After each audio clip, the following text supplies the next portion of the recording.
Ikigai. Hector Garcia फ्रांसिस्क मीरल्स द्वारा लिखी गई इकिगाई एक किताब है जो आपके पर्पस को खोजने और फिर एक खुशहाल और संतुष्ट जीवन जीने के लिए पूरे शिद्दत से कुछ स्टेप्स का पालन करने के बारे में बात करती है। लेखक हमें इस खोज में अपने साथ ले जाते हैं और हमें यह समझाते हैं कि जापान के लोग कैसे एक लंबा और सुखी जीवन जीते रहे हैं। क्या आप एक हैप्पी और सैटिस्फाइड लाइफ जीने के लिए परेशान हैं? या क्या आप अक्सर चिंता करते हैं कि क्या आप अपनी लाइफ के असली पर्पस को जी रहे हैं? या क्या आप एक ऐसी जॉब में फंस गए हैं जो आपका पैशन नहीं है? अगर आप इन सवालों का जवाब ढूंढ रहे हैं तो यह समरी सिर्फ आपके लिए है, क्योंकि हम अब से कुछ ही पलों में इन सभी सवालों को सॉल्व करने जा रहे हैं। आज हम बात करने जा रहे हैं इकिगाई बुक के बारे में, जिसे हेक्टर गार्सिया और फ्रांसिस्क मीरल्स ने लिखा है। इकिगाई एक जापानीज सीक्रेट कॉन्सेप्ट है जो कि आपको लंबी उम्र और लाइफ में खुश रहने के बारे में बताती है। यह किताब हमें बताती है कि किस तरह से इकिगाई के जापानीज कॉन्सेप्ट को फॉलो करके आप अपनी लाइफ को लंबा और हैप्पी बना सकते हैं। यह एक फैक्ट है कि जापान के ओकिनावा आइलैंड पर रहने वाले लोग सबसे लंबी और खुशहाल जिंदगी जीते हैं। वर्ल्ड हेल्थ ऑर्गेनाइजेशन (WHO) के अनुसार दुनिया के सबसे ज्यादा लाइफ एक्सपेक्टेंसी का रिकॉर्ड इन्हीं लोगों के नाम पर है। लेकिन इसका क्या सीक्रेट है? इसका सीक्रेट है इकिगाई, जो एक जापानीज कॉन्सेप्ट है। इसका मतलब है हमेशा बिजी रहने का आनंद। इकिगाई यानी आपके जीने की वजह, इकिगाई यानी आपके जीने का पर्पस। अपनी इकिगाई को ढूंढें। अपनी इकिगाई को ढूंढने के लिए यहाँ 12 स्टेप्स दिए गए हैं, जिनके बारे में अब हम डिटेल में बात करेंगे। हर स्टेप बहुत ही ध्यान से समझे, क्योंकि हर स्टेप आपकी जिंदगी बदल सकता है। स्टेप 1, लाइफ का मतलब क्या है? आपकी लाइफ का मतलब क्या है? यह सवाल कभी ना कभी हम सबको परेशान करता है। एक बार सोच कर देखिए, अगर आपको जिंदगी का मकसद मिल जाए, जिंदगी का वह मकसद जिसे हम ढूंढ रहे हैं, तो समझ लीजिए आपको सुबह उठने की वजह मिल जाएगी, रात में सुकून से सोने की वजह मिल जाएगी। एक ऐसा मकसद जो जिंदगी भर आपकी खुशियों का कारण बन सके। इसी चीज को ढूंढने में मदद करती है इकिगाई। इस तरह अपनी इकिगाई को ढूंढने के लिए आपको अपने आप से इन 4 सवालों को पूछना चाहिए। पहला सवाल, प्यार क्या है? यह सवाल शायद सबसे आसान है। इसके लिए आप सोचिए कि वह कौन सा काम है जो आपको सबसे अच्छा लगता है, जो आपको एनर्जी देता है, जिसे करने में आपको मजा आता है, जिसको करने में आपको बोरियत या थकावट नहीं होती। यह कुछ भी हो सकता है, जैसे पेंटिंग, गाना गाना, खाना बनाना, पढ़ना, घूमना या फिर मेरी तरह यूट्यूबिंग करना, एटसेट्रा। कोई भी ऐसा काम जो आपको बहुत ज्यादा अट्रैक्ट करता है। यह आपके ऑफिस का काम हो सकता है, फैमिली का काम हो सकता है, या आपका पर्सनल इंटरेस्ट हो सकता है। दूसरा सवाल, आप किस काम में अच्छे हैं? आप कौन से काम में अच्छे हैं? किस काम में आप एक्सपर्ट हैं? आपके पास कौन सी स्किल है जिसमें आप नेचुरली अच्छे हैं, या उसे करने और सीखने में आप उसमें दिलचस्पी रखते हैं? यह हर एक के लिए अलग अलग हो सकता है, इसलिए ऐसी चीज को ढूंढें। भले ही उसमें आपका नेचुरल स्किल कम हो, परफेक्शन न हो, तब भी प्रैक्टिस करते करते धीरे धीरे आप में स्किल और परफेक्शन आ जाएगी। तीसरा सवाल, क्या आपको इसके लिए पैसे मिलते हैं? बात सिर्फ प्यार और अच्छे की करें तो आपको कोई भी चीज करना पसंद हो सकता है, लेकिन यह जरूरी नहीं है कि इस चीज के लिए आपको पैसे दिए जाएं। हो सकता है आपको घर की सफाई करना बहुत पसंद हो, लेकिन इस चीज के लिए आपको कोई दूसरा पैसे नहीं देगा। इसलिए कोई ऐसा काम ढूंढे जिसकी दुनिया को जरूरत भी हो, ताकि उसके बदले वो आपको पे भी करें। चौथा सवाल, दुनिया की क्या जरूरत है? इसके लिए आप यह देखिए कि जो आपको पसंद है, क्या उनमें से लोगों को किसी चीज की जरूरत है? दुनिया को इनमें से क्या चाहिए जिनसे उनकी प्रॉब्लम सॉल्व हो सके, ताकि आप अपने मनपसंद काम के जरिए लोगों के प्रॉब्लम सॉल्व करें और पैसे कमाकर अपनी लाइफस्टाइल भी अच्छी करें। स्टेप 2, इकिगाई को जानना और अपने सर्कल को जानना। पैशन को जानना। पहले सर्कल और दूसरे सर्कल के बीच जो कॉमन होता है वह आपका पैशन कहलाता है, यानी जो काम आपको पसंद है, जिसमें आप अच्छे भी हो, वही कहलाता है आपका पैशन। Professional circle. दूसरे सर्कल और तीसरे सर्कल के बीच जो कॉमन होता है वह आपका प्रोफेशन होता है, यानी जिस काम में आप अच्छे हैं। Vocation circle. तीसरे सर्कल और चौथे सर्कल के बीच जो कॉमन होता है वह आपका वोकेशन होता है, यानी जिस काम का आपको पैसा मिल सकता है, उसी काम की अगर दुनिया को जरूरत भी है तो वह आपका वोकेशन यानी पेशा भी बन सकता है। Mission circle. चौथे सर्कल और पहले सर्कल के बीच जो कॉमन होते हैं वही आपका मिशन होता है, यानी दुनिया को जिस चीज की जरूरत थी आपको वही काम करना पसंद भी था, तो वह आपका मिशन बन जाता है और दोनों को फायदा होता है। इस तरह अगर आपकी जिंदगी में कोई ऐसा काम है जो आपको करना पसंद है, आप दूसरों के मुकाबले उस काम में अच्छे भी हो, फिर उस काम के लिए आपको पैसा भी मिल सकता है और आपके हिसाब से दुनिया में उस काम की लोगों को जरूरत भी है, तो ऐसे काम को जापानीज में कहा जाता है इकिगाई, जिसे अगर हिंदी में ट्रांसलेट किया जाए तो मतलब निकलता है जीने की वजह। मतलब अगर आपको एक हैप्पी और फुलफिलिंग लाइफ जीनी है तो आपको अपना इकिगाई ढूंढना ही पड़ेगा, और जब आप अपनी लाइफ में अपना इकिगाई पालेंगे तभी आप एक फुलफिल्ड लाइफ जी सकेंगे, वरना हमेशा जिंदगी में कुछ न कुछ अधूरा रह जाएगा। और इन सब के लिए आपको पूरी ईमानदारी के साथ इन 4 सवालों के जवाब ढूंढने होंगे। स्टेप 3, अपने इकिगाई को कैसे ढूंढें? इसके लिए सबसे पहले आप एक बड़ा सा स्क्वायर बनाएं।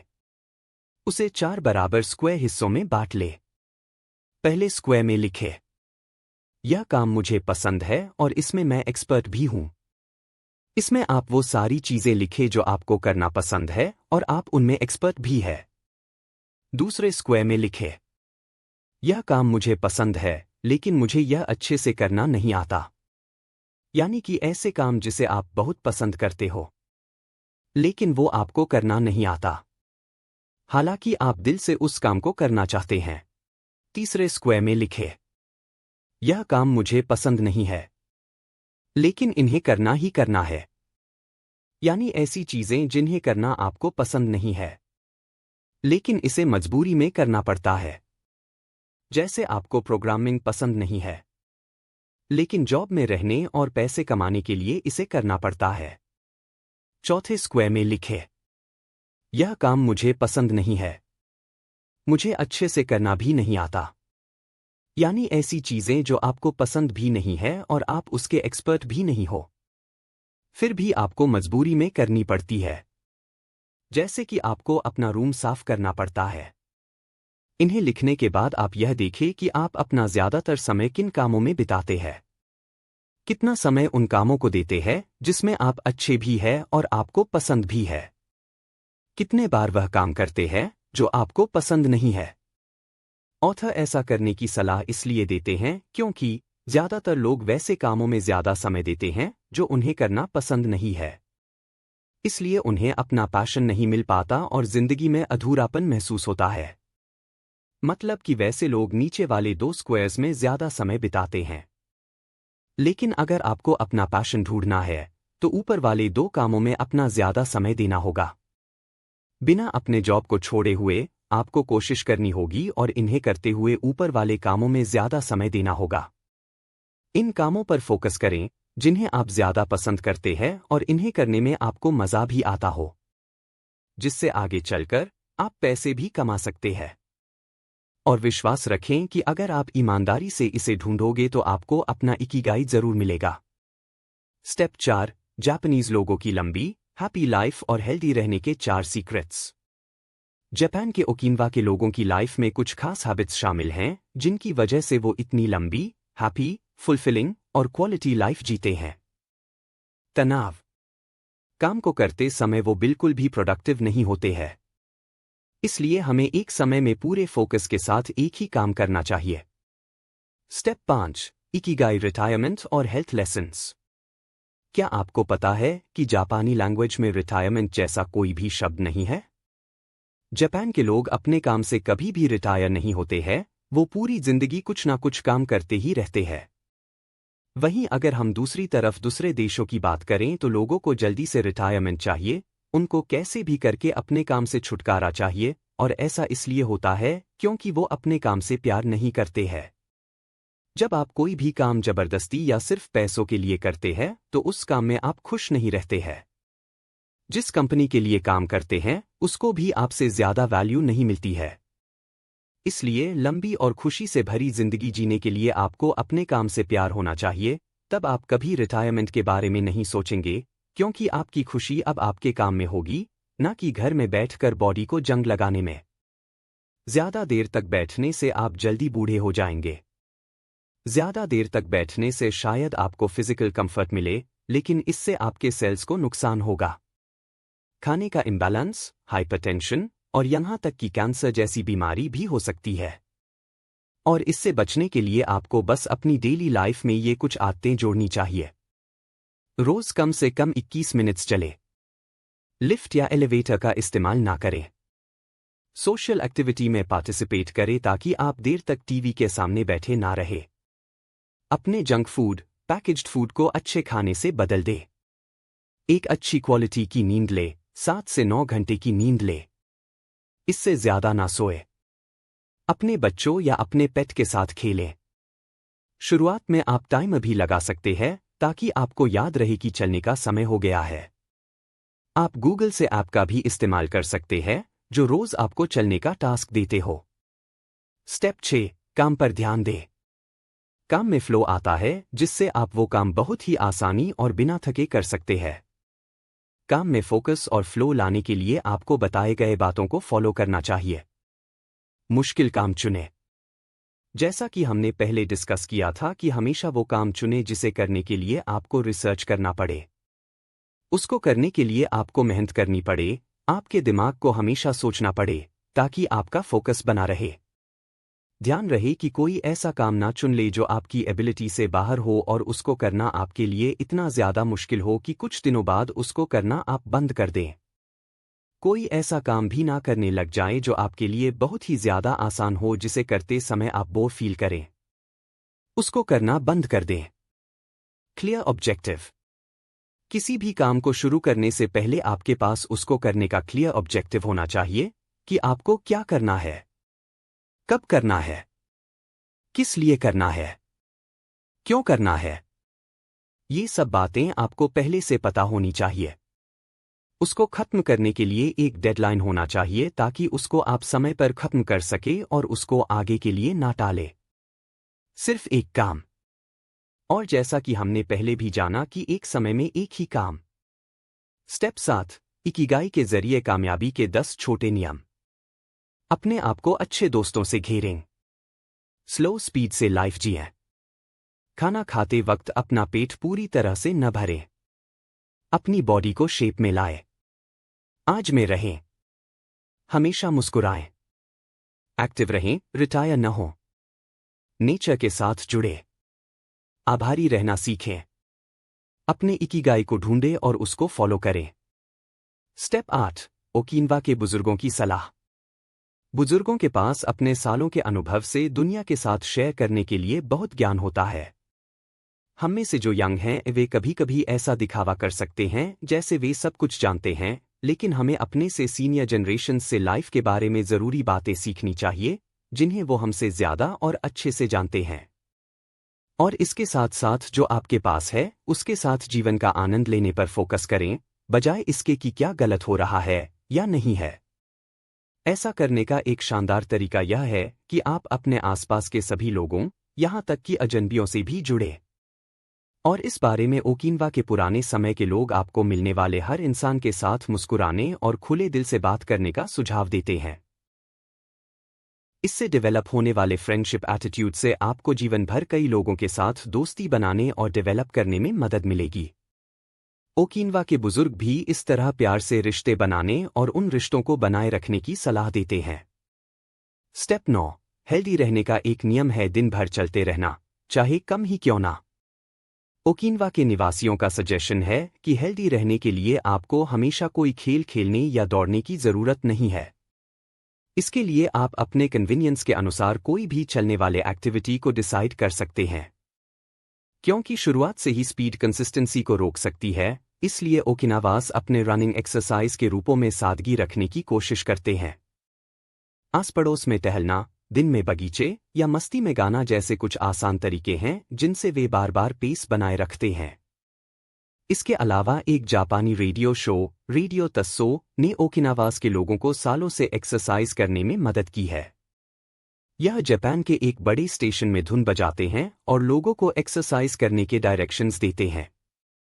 इस तरह बॉडी और माइंड मूवमेंट को बनाए रखने के लिए आप भी ऑफिस में थोड़ी थोड़ी देर में उठकर अपनी रो या ऑफिस में चल लें।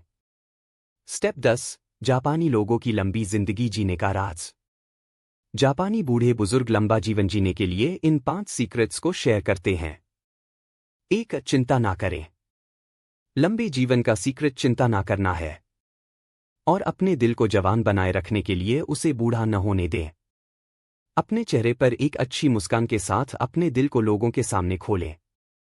अगर आप मुस्कुराते हैं और अपना दिल खोलते हैं तो आपके नाती पोते और बाकी सभी लोग आपको देखना चाहेंगे। चिंता से बचने का सबसे अच्छा तरीका है बाहर निकलना और लोगों से मिलना जुलना। जापान के बूढ़े बुजुर्ग लोग अक्सर इस काम को करते हैं। यही कारण है जिसकी वजह से वे लोग इतने समय तक जिंदा रह पाए हैं। सीधे शब्दों में कहें तो उनके अनुसार लंबा जीवन जीने के लिए आपको चिंता करने के बजाय खुश रहने की जरूरत है। किसी को भी परेशानी में डाले बिना दूसरों के साथ समय बिताना और मौजमस्ती करना ही मायने रखता है। अच्छी आदतें बनाएं। लंबे जीवन के लिए अच्छी आदतें सबसे ज्यादा मायने रखती है। आज के समय में देर से उठना सबसे बड़ी बुरी आदत बनी हुई है। देर से उठने की वजह से आपका शरीर फुर्तीला नहीं रह जाता है, जिसकी वजह से आप पूरे दिन आलसी बने रहते हैं। तो सबसे पहले सुबह जल्दी उठने की आदत डालें और सुबह कोई ऐसा काम करें जो आपके शरीर को फुर्तीला बना दे। कोई ऐसा काम करें जो आपको सुकून दे। आप सुबह जल्दी उठकर दौड़ना या टहलना चुन सकते हैं। इसके साथ ही आप अपने घर पर भी कोई काम कर सकते हैं, जैसे योग करना, अपने पौधों को पानी देना या नए पौधे लगाना। इसके बाद घर में वापस आकर अपना नाश्ता खुद अपने हाथों से बनाएं। अपने नाश्ते में हरी सब्जियों का इस्तेमाल करें। बस अपनी इकिगाई को ढूंढें, फिर चाहे आप कोई सा भी काम कर रहे हो। ओल्ड एज में शार्प रहने का सीक्रेट आपकी उंगलियों में है। आप अगर अपनी फिंगर्स को बिजी रखते हैं तो आप 100 साल तक जिंदा रह सकते हैं। ध्यान रखें कि अगर आप सुबह उठकर काम नहीं करते हैं तो आपका शरीर कमजोर हो जाता है। इसके बाद अपनी अच्छी हेल्थ और अच्छी लाइफ के लिए भगवान से प्रार्थना करें और इन कामों को हर रोज लगातार करें। ध्यान रखें कि सब्जियां खाने से आपको लंबे समय तक जीने में मदद मिलती है। लंबे समय तक जीने के लिए आपको 3 चीजें करने की जरूरत है। हेल्दी रहने के लिए एक्सरसाइज करें, अच्छा खाएं और लोगों के साथ समय बिताएं। 3. हर दिन अपनी दोस्ती पर ध्यान दें। दुखी या गुस्से में अपना ज्यादा समय बिताते हैं, उनकी मौत ज्यादा हंसने और खुश रहने वाले लोगों से पहले होती है। इसलिए हंसने को अपनी प्रायोरिटी बनाएं। खुद को इस जीवन में रहने के लिए भाग्यशाली समझें। अपने जीवन को हर एक दिन के लिए धन्यवाद कहें। दूसरों का धन्यवाद अदा करें, दूसरों की मदद करें, इससे आपको हैप्पीनेस और सैटिस्फैक्शन महसूस होगी। लंबा जीना आपके ही हाथों में है, बस इसे अपनाएं। स्टेप 11, लोगोथेरेपी से इकिगाई। लोगों के नाखुश रहने का सबसे बड़ा कारण लाइफ में किसी पर्पस का न होना है। लाइफ में पर्पस न होने की वजह से लाइफ मीनिंगफुल नहीं लगती है और यह आपकी उदासी की वजह बन जाती है, जिससे ज्यादा समय तक खुश रहना इम्पॉसिबल हो जाता है। यहां तक कि कई लोग उम्मीद छोड़ देते हैं और सुइसाइड करने की भी कोशिश करते हैं, जो बहुत बड़ी प्रॉब्लम है। इस प्रॉब्लम को दूर करने के लिए आप किताब में बताई गई लोगोथेरेपी टेक्निक का इस्तेमाल कर सकते हैं। लोगोथेरेपी यह क्या है? लोगोथेरेपी मरीजों को अपने न्यूरोसिस का सामना करने के लिए कॉन्शियस रूप से अपनी लाइफ के पर्पस की खोज करने के लिए इंस्पायर करती है। अपनी डेस्टिनी को पूरा करने की उनकी खोज तब उन्हें आगे बढ़ने के लिए इंस्पायर करती है। लोगोथेरेपी पास्ट की मेंटल ब्लॉक्स को तोड़ती है और रास्ते में आने वाली सभी रुकावटों पर काबू पाती है। लोगोथेरेपी के प्रोसेस को इन 5 स्टेप्स में अच्छे से समझा जा सकता है। इंसान अंदर से खाली, निराश या चिंतित महसूस करता है। थेरेपिस्ट उन्हें दिखाते हैं कि वह जो महसूस कर रहे हैं वह एक मीनिंगफुल लाइफ पाने की इच्छा है, जिससे मरीज को उस खास समय में अपने लाइफ के पर्पस का पता चलता है। मरीज अपनी मर्जी से उस भाग्य को एक्सेप्ट या रिजेक्ट करने का फैसला करता है जिससे उसकी पूरी लाइफ जुड़ी हुई होती है। और जब मरीज को अपनी लाइफ के लिए यह नया पैशन मिल जाता है तो उसका ये नया पैशन उसे रुकावटों और दुखों को दूर करने में मदद करता है। अगर इंसान को ऐसा करने में मदद की जरूरत है तो लोगोथेरेपी उसे विजुअलाइजेशन के जरिए उसकी मदद करती है। उन्हें अपनी लाइफ के पर्पस की खोज में और बाद में परेशानियों पर काबू पाने में गाइडेंस की जरूरत होती है ताकि वह अपने पर्पस की ओर बढ़ सके। लोगोथेरेपी के अकॉर्डिंग लाइफ में अपने पर्पस की खोज करने से इंसान को उस खाली जगह को भरने में मदद मिलती है।